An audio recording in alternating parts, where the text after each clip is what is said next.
일전에 저희 친구 목사님 설교에서 제가 들었던 얘기예요. 가족들과 함께 차를 타고 가고 있는데 그냥 앞차가 급브레이크를 밟는 바람에 깜짝 놀랐대요. 자기도 모르게 그냥 이렇게 얘기했다는 거예요. 뭐야, 이거 미친 거 아니야? 그러니까 얼마나 놀랐으면 그렇게 말했겠어요. 근데 놀라서 그렇게 말했지만 어쨌든 사고 나지 않았으니까 그냥 마음 추스리고 잘 지냈는데, 제 기억으로는 아마 3주 정도 지난 이후였던 것 같아요. 가족들이 다시 차를 타고 어디로 가다가 이번에는 본인 앞에 낙하물이 떨어진 것을 어렵게 발견한 거예요. 그래서 급브레이크를 탁 밟았는데 뒤에 타고 있던 5살 딸 아이가 뭐라고 말했느냐? 아빠 미친놈이야? 이렇게 물어보더라는 거예요.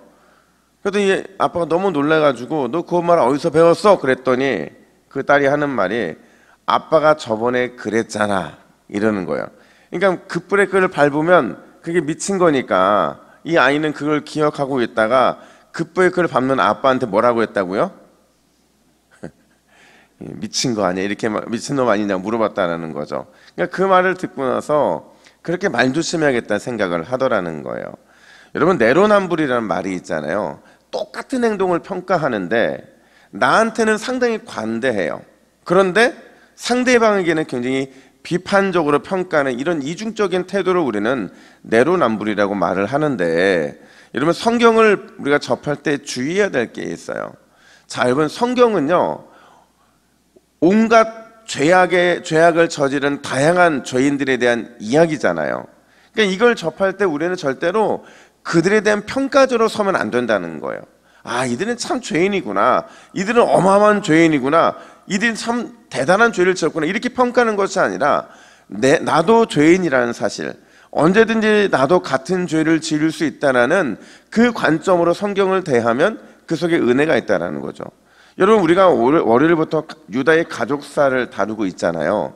근데 의아한 게 뭐냐면 오늘 본문이요 아주 독특한 곳에 위치해 있다는 거예요. 37장에는요 요셉의 형들에 의해서 애굽에 팔려간 이야기가 등장하고요, 오늘 본문 지나 39장에는 애굽에서 보디발 집 노예가 된 요셉의 이야기가 진행이 된다는 거예요. 근데 가운데에 생뚱맞게도 유다의 가족사가 등장하더라는 거죠. 여러분, 쭉 그냥 요셉의 이야기가 진행돼도 될 것 같은데 왜 굳이 유다의 이야기를 넣어놓고 있느냐? 오늘 본문에는 그 두 가지 이유를 담아내고 있어요.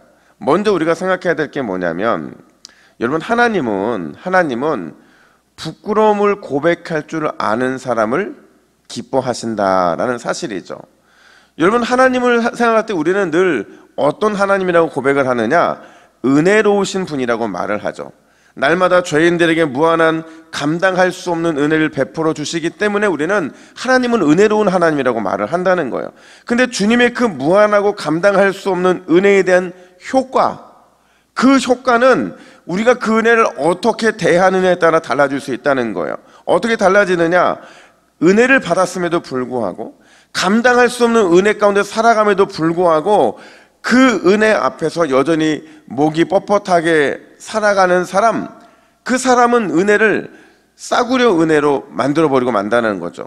반면에 그 은혜 앞에서, 무한한 은혜 앞에서 늘 감사하고 납작 엎드려서 나의 죄인됨과 나의 연약함과 나의 어리석음과 나의 부끄러움을 인정할 줄 아는 사람에게는 하나님이 그 은혜를 값비싼 은혜가 되게 만드신다라는 거예요. 오늘 본문이 그래요. 여러분, 오늘 본문은요 유다 가족의 가족사에 대한 이 결론 이야기인데, 좀 과장돼서 표현을 하면요 반복된 죄로 인한 유다 가문의 멸망, 이렇게 끝나야 옳다는 거예요. 왜냐하면 앞선 37장에서 여러분 앞장서서 동생 요셉을 노예로 팔자고 했던 사람이 누구였어요? 유다였죠. 그리고 우리가 살펴본 38장에 보면 첫째 아들 엘이요, 이유는 모르겠어요. 근데 여호와 앞에서 악을 행했다 이렇게 말하거든요. 그리고 그 악에 대한 결과가 죽음이었어요. 그리고 둘째 아들 오난 역시도 그가 범한 죄로 인해서 하나님께 심판받아 죽게 되거든요. 그리고 게다가 어제 본문 같은 경우는 시아버지 유다와 또 며느리 다말이 충격적인 스캔들을 일으키게 되잖아요. 그러니까 유다 가문은 이런 죄의 악순환 때문에 결국 멸망당해도 될 만큼 그렇게 죄로 가득한 가정이더라는 거예요. 근데 여러분 놀랍게도 유다의 가문이 멸망합니까? 아니에요. 오히려 하나님의 은혜의 덮임을 경험하게 되는데 그 이유를 26절은 이렇게 설명합니다. 우리 26절을 같이 읽습니다. 시작. 그는 나보다 옳도다. 내가 그를 내 아들 셀라에게 주지 아니하였음이로다 하고 다시는 그를 가까이 하지 아니하였더라. 아멘. 무슨 말이냐면 유다가 이 모든 일들에 대해서 자기의 잘못을 인정했다는 거예요.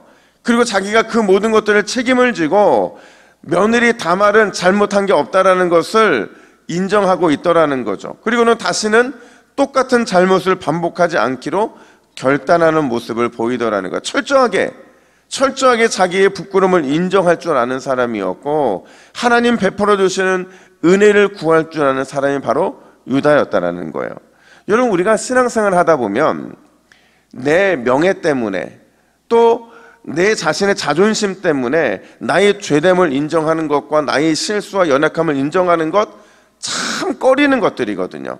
근데 그건 절대로 어리석은 게 아니라는 거예요. 왜냐하면 우리 하나님은요 자신의 죄인됨과 자신의 실수와 연약함을 인정하고 고백하는 사람에게 날마다 새로운 기회를 주시고 또 미래에 대한 소망을 펼쳐가셨기 때문에 그렇다는 것이죠. 여러분 믿으십니까? 그래서 살인자이자 또 간음을 범했던 다윗은요 지금 몇천 년 내내 이 고백이 자기의 가장 대표적인 고백이 되었잖아요. 시편 51편 17절 말씀 우리 함께 읽습니다. 시작. 하나님께서 구하시는 제사는 상한 심령이라. 하나님이여 상하고 통회하는 마음을 주께서 멸시하지 아니하시리이다. 아멘. 여러분 하나님께서 구하시는 제사, 하나님이 기뻐 흠양하시는 예배가 뭐라는 거예요? 상한 심령이라는 거예요. 상하고 통회하는 마음, 나의 죄인됨과 나의 실수와 연약함을 고백하는 사람을 주님께서는 절대로 멸하신 적이 없으시다, 외면하신 적이 없으시다는 거죠. 여러분 오늘도 상한 심령으로 주님 앞에 납작 엎드리시기를 축복합니다. 그런 우리를 통해 주님께서는 그 간절한 기도에 응답하시고 그 기도를 통해 회복의 역사, 소망의 능력을 우리에게 허락해 주실 줄로 믿습니다. 뿐만 아니라 우리가 또 하나 기억해야 될 게 있어요. 그게 뭐냐면 하나님은 죄인들을 통해 더욱 신실한 약속을 이루어 가신다라는 사실이에요. 여러분 오늘 본문에서 잠깐 마태복음 1장으로 가보면요, 마태복음 1장이 무슨 내용입니까? 예수님의 족보 이야기가 등장하잖아요. 언약의 족보가 등장을 하게 되는데 여기에 뜻밖의 이름이 등장하는 것 우리 다 알고 있어요. 3절 말씀 보면 이렇게 말합니다. 유다는 다말에게서 베레스와 세라를 낳고. 여러분 죄인 유다와 다말이 예수님의 족보에 등장을 하죠. 게다가 이 둘 사이에서 태어난 베레스와 세라, 그들 역시도 족보에 등장을 하더라는 거죠. 근데 더 놀라운 건 이 족보가 누구에게로 이어져요? 다윗에게로 이어지고 더 나아가서 예수님에게까지 이어지게 되더라는 거예요. 이게 뭘 의미하냐면 여러분 하나님은요 우리의 신실하지 못함, 우리의 죄인됨에도 불구하고 신실하게 우리 가운데 구원의 역사를 이루어 가신다라는 거예요. 그 증거가 오늘 27절부터 30절까지의 내용인데 우리가 주목해야 되는 건 뭐냐면요, 여러분 회개하고 하나님의 은혜의 덮음을 받은 유다와 다말의 이야기가 여러분 새드 엔딩이에요, 해피 엔딩이에요? 해피 엔딩으로 끝이 난다는 거예요. 결국에는 어떤 해피 엔딩이냐, 29절부터 30절 말씀 같이 한번 읽어볼까요? 시작. 그 이름을 베레스라 불렀고 그 이름을 세레라 불렀더라. 아멘.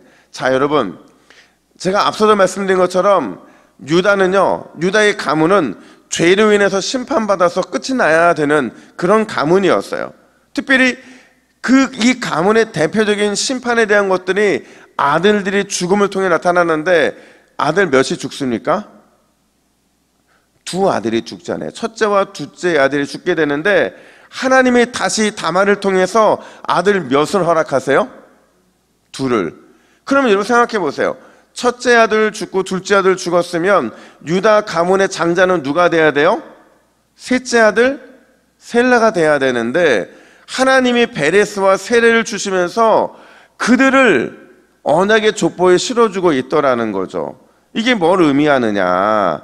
결국에는 하나님께서는 은혜의 덮임을 통해서 믿는 자들의 인생을 해피엔딩으로 끝나게 하신다라는 거예요.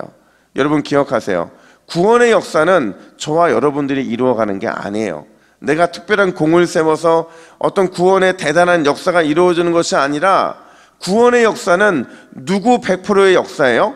하나님 100%의 역사라는 거죠. 그 구원의 역사에 우리가 동참할 기회를 얻는 것 자체만으로 우리는 감사하고 또 감사한 일이 되어야 한다는 거예요. 그 구원의 역사를 우리가 안다고 한다면 이 말씀은 우리에게 오늘 온종일 묵상할 이유가 있다는 거예요. 어떤 말씀이냐? 고린도전서 15장 10절 말씀 우리 같이 읽습니다. 시작. 그러나 내가 나 된 것은 하나님의 은혜로 된 것이니 내게 주신 그의 은혜가 헛되지 아니하여 내가 모든 사도보다 더 많이 수고하였으나 내가 한 것이 아니요 오직 나와 함께 하신 하나님의 은혜로다. 아멘. 여러분 어떤 단어가 반복됩니까? 나의 은혜예요? 하나님의 은혜요? 하나님의 은혜인 거죠. 모든 것이 주님의 은혜 덕분입니다. 여러분 이 고백으로 오늘도 살아갈 때 은혜로우신 하나님께서 저와 여러분들에게 더 놀라운 은혜의 하나님을 경험하게 해 주실 줄로 믿습니다. 우리 함께 화면을 보시고 기도의 제목을 같이 읽습니다. 시작. 주여 상한 마음과 통회하는 자를 우리 주님이 가장 기뻐하신다 사실을 잊지 않게 하옵소서. 오늘도 모든 것이 주의 은혜입니다. 이렇게 고백하며 승리하게 하옵소서. 아멘. 함께 기도하겠습니다. 하나님 아버지, 우리의 목이 뻣뻣하지 아니하도록 날마다 우리의 마음 가운데 겸손함을 허락하여 주시옵소서. 하나님은 상한 마음과 통회하는 자를 통해 놀라운 역사를 이루어 주시겠다고 약속해 주셨사오니 오늘도 상한 마음 주시고 통회하는 마음을 주셔서 하나님이 기뻐하시는 삶을 살아낼 뿐만 아니라 결국에는 모든 것이 주님의 은혜입니다. 이렇게 고백할 수 있는 성숙한 신앙인들이 될 수 있도록 우리를 붙잡아 주시옵소서. 감사드리며 예수님의 이름으로 기도하옵나이다. 아멘.